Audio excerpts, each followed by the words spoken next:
Hello YouTube, it has been a hot minute since I have made any Formula 1 content on here, on TikTok, really anywhere. But I'm back, my life is sorted, I have figured some things out, I got a new camera in the time that I was gone. You probably can't notice the difference, but I can, and that's enough for me. The extra £700 was really worth it to me. I'm not gonna lie, it feels really weird being in front of a camera, sitting and talking again, and actually kind of enjoying it. Basically, I want to restart this channel. I want to bring content back to it. The way that I feel like I could do this somewhat regularly is through a race week recap that might even feature on non-race weeks. I'm not a journalist. I didn't go to uni to be a journalist. However, I do kind of find it spicy to talk about rumours and all the shit that went down in Formula 1 during the week. So I want to make a series that's basically just discussing all the wacky shit that happened, this silly ass vroom vroom sport that we all enjoy. Is George Russell finally set for that Mercedes move? I feel like I discussed this on TikTok like a year ago, but it's finally coming. Bottas is kind of shit. This season hasn't really done any wonders for George. Nothing exciting has particularly happened for him yet. He's still getting into the second round of qualifying every week. Williams is obviously making its own improvements. Even Latifi is doing okay.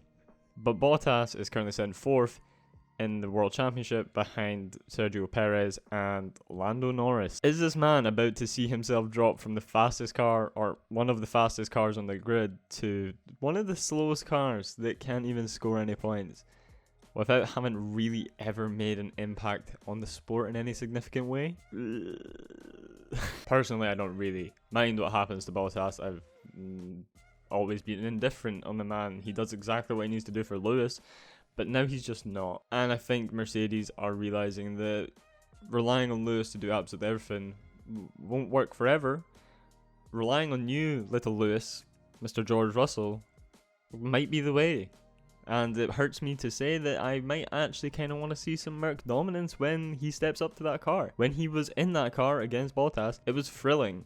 And even my flatmate, who likes Formula 1 but doesn't keep up with it, was enthralled. His heart was racing. And I want that. That's all I want. As we all know, Honda is leaving the sport. Red Bull will be developing their own powertrain operation. And naturally, I imagine, as you would, a lot of people who are engineers quite like working in Formula 1 and don't really want to leave. Honda have already came out and said that there's a good chance that a chunk of their engineers will stay with Red Bull, and good for them. I think that's kind of sick and kind of puts Red Bull in this position where it's like, are they actually going to end up developing their own engine that's good? I mean, you know, it's Honda. Could be amazing, might be terrible, but I have a little bit of faith that could be some cushy times ahead for Red Bull. That's not to say that we hit this new era of cars and they just flop. I mean, I want to stay at least a little bit optimistic about it. Something that pains me a little bit to say. Ocon signed a 3-year deal with Alpine. He is staying in the sport for at least a significant amount of time as far as we're concerned. It pains me to say it, but maybe he kind of deserves to be here. Everyone knows I am the founder and currently one of the only participants in the anti-Esteban Ocon club. But for no particular reason, when I started watching the sport, I just didn't vibe with the young man, and I still don't. His time at Renault last year just kind of cemented how I felt with him. What does this mean for Pierre Gasly though? Are we now seeing his future thrown up into a little bit of question? Our big man Helmut Marko has said that he will not be leaving the sport anytime soon. So that could be 2 months from now. That could be 2 years from now. He's performing for AlphaTauri. He won a fucking race with them. He's gotten 2 podiums with them. And he is also the love of my life, so he has to stay in the sport. But I always thought that the next logical step for him was going to be Alpine. It's a French team. He's one of the better French drivers on the grid. But with Alonso staying there at least into the next era of cars, it does make you wonder, will Helmut actually keep Pierre on? Or will he be like, well, he's done good enough for the team. We're done well now. Let's get somebody new in. There's a lot of talent in that Red Bull junior rank. So Yuki Tsunoda though, he's also not performing very well. He had one good race. Something that excites me but doesn't really make any sense because I'm absolutely terrible watching literally any other motorsport series. Mclaren are set to take on the world. They're joining Extreme E, as obviously was already announced. Are they looking to join WEC and Formula E? Formula E needs them because it's a shit show of a sport, as we all know from what happened with the race the other day that I didn't watch, but I was told about, so I'm knowledgeable clearly. Zach Brown just simply won't stop until he has won everything. And I kind of respect what he's doing with McLaren, how far he's brought them. It feels like they've got new sponsors all the time. So is there a chance that we will see them make that next step up when the new cars come out? They'll take over the Formula 1 world. They'll take over WEC, Formula E, Extreme E, IndyCar.